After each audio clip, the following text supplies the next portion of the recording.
What's up? Welcome to the Being Beautifully Honest podcast and channel. Thanks for being here, being subbed. If you're not, hit the button. And if you're listening on YouTube, hit that like. It's like walking in the room and hitting that light switch. Let's brighten up the place and get into this beautifully honest reaction.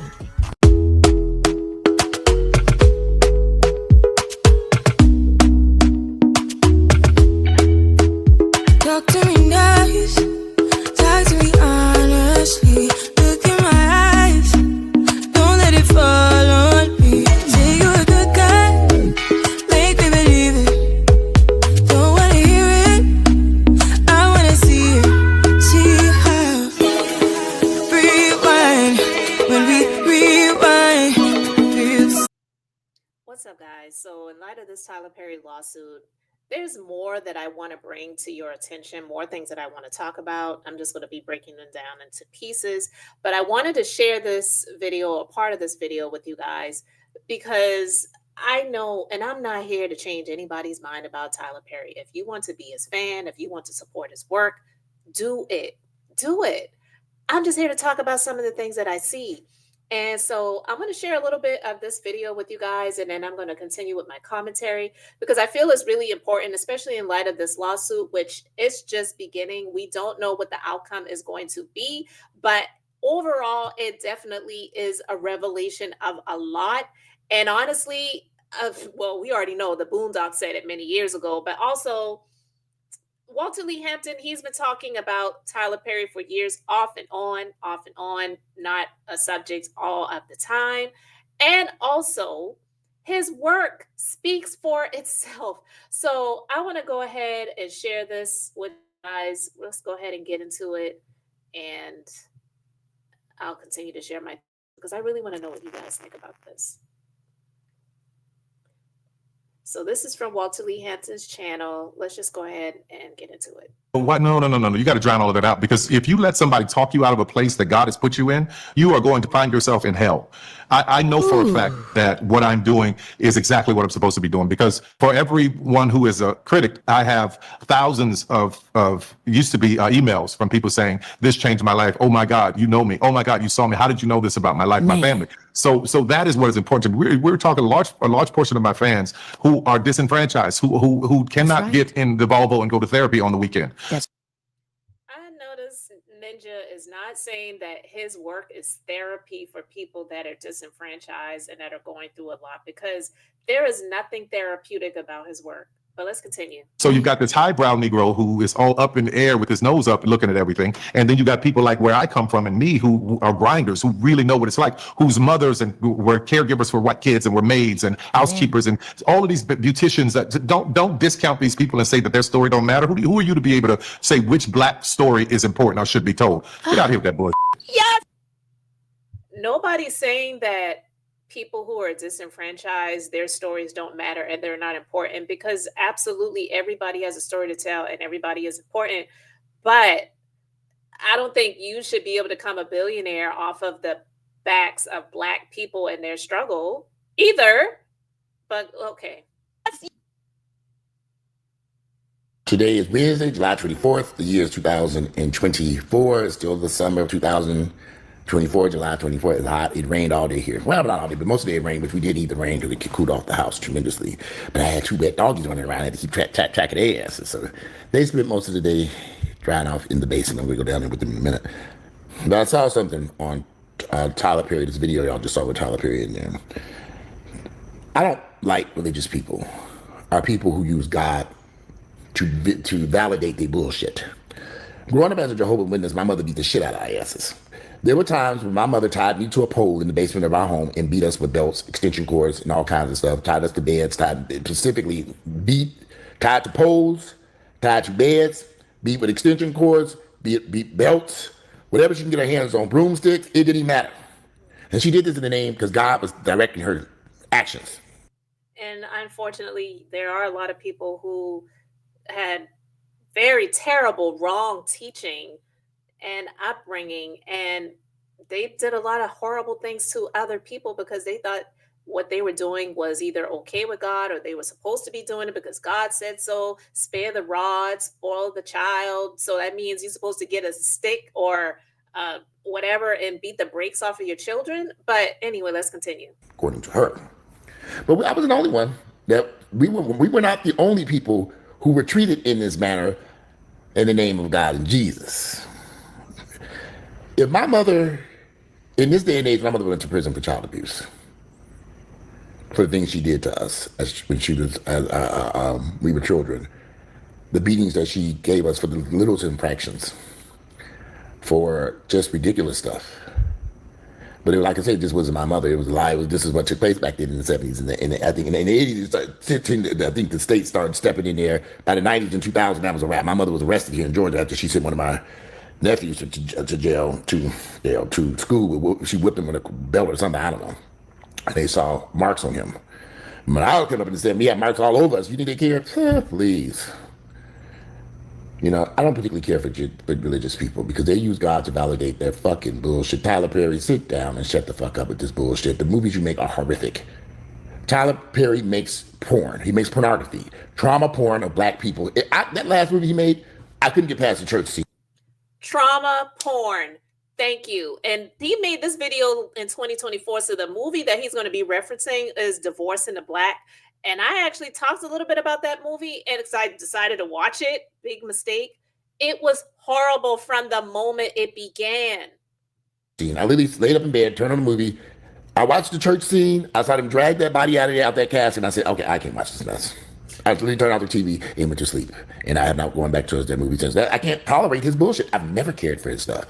And he tries to validate everything with God this and God that and your mission and God. Nigga, shut up with that God and Jesus shit. God ain't told you shit. I'm going to stop it right there, guys. I'm going to put the full video link in the description box. I'm going to put the full video link in the description box if you want to check it out and subscribe to his channel because it was so good. But it's the truth. Tyler Perry makes trauma porn for Black people. And it really is disgusting. I cannot watch a lot of his stuff. And I'm no prude, but there's just some stuff I just don't care to see. That movie, Divorce in the Black, there was the scene where Megan Good, the character Megan Good played, her friends were throwing her a divorce party. And they had to have strippers there, right? The strippers are the type of men that Tyler Perry likes, in my personal opinion. And the show or series, whatever it's called, that comes on Netflix, Beauty in Black, whatever it means, I don't know. I have not watched that series. I tried a little bit. It's terrible.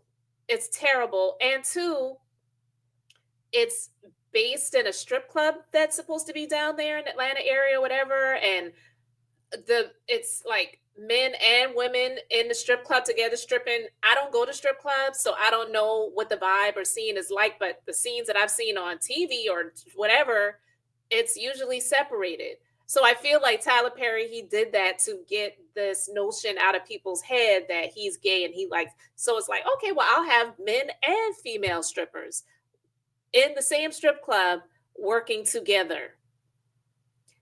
But it's like, this is the type of stuff that he likes to see. But then you talk about God and Jesus and all this other stuff and whatever. I'm just like, please leave God out of it and leave Jesus Christ alone when it comes to the work that you create.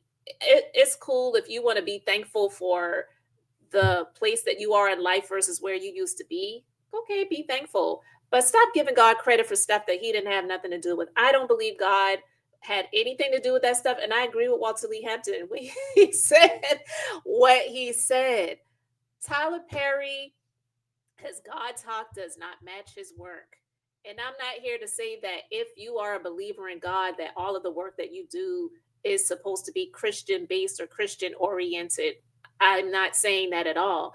But I just believe that he knows his base. His base are Black women, and a lot of them label themselves as Christians. So if you sprinkle a little God and sprinkle a Jesus, that scamming chick, I forgot what her name was. I think she had some sort of thing called Sprinkle of Jesus or something like that. So that just came to my mind. But yeah, I feel like if he sprinkles he feels that if he sprinkles God and Jesus on the stuff that on the BS that he is producing, then it'll make it all right. It'll make it more palatable to these alleged Christian Black women that support him, that follow him, that love his work, that will support everything that he does. And then now, what he does is he is letting people know, I make millionaires, I help Black people, I paid this person the most amount of money.